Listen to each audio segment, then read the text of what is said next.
Welcome to the Cop Cot in New York City, Central Park. All right, so sitting in here, hanging out, very pleasant, very relaxing, very important that we take time to relax, recharge our battery. That being said, we have to get very good at spotting our own garbage and knowing when we should be relaxing and knowing when we need to throttle down and go as hard as we possibly can. I was just talking about this with one of my wrestlers from Wisconsin. So we were saying that, it's very important that there are times you have to take off. Okay, yeah, we're in the summer, so there's going to be times for rest and relaxation, but it's an unbelievably solid opportunity to be improving. So, got to make sure we're balancing both. So the key to success is really understanding when you should be throttling down, when you should be recovering. And most of the time, if you're up in the air, if you don't know what you should be doing, you should probably be working hard, right? That's what most people would say. Most people most of the time don't have to think about burnout. You hear that a lot in sports, you hear that a lot in business and life. People saying, I don't want to burn myself out.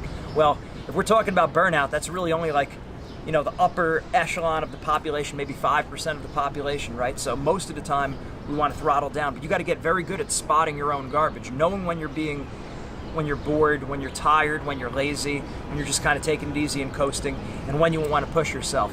And we're talking about this because not only does he want to be an All-American national champ when he wrestles in college, but he also wants to be a business owner. He also wants to be an entrepreneur.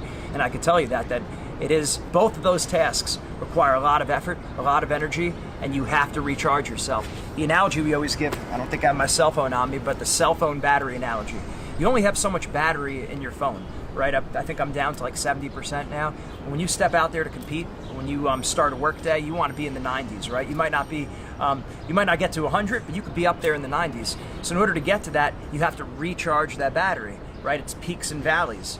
So, and this is one of the things that John Wooden, the great coach, ESPN named the #1 coach of all time in sports century of the 20th century, and he said that, it's peaks and valleys. So you have to make sure if there's a peak, it's going to be followed by a valley. You need to recover yourself.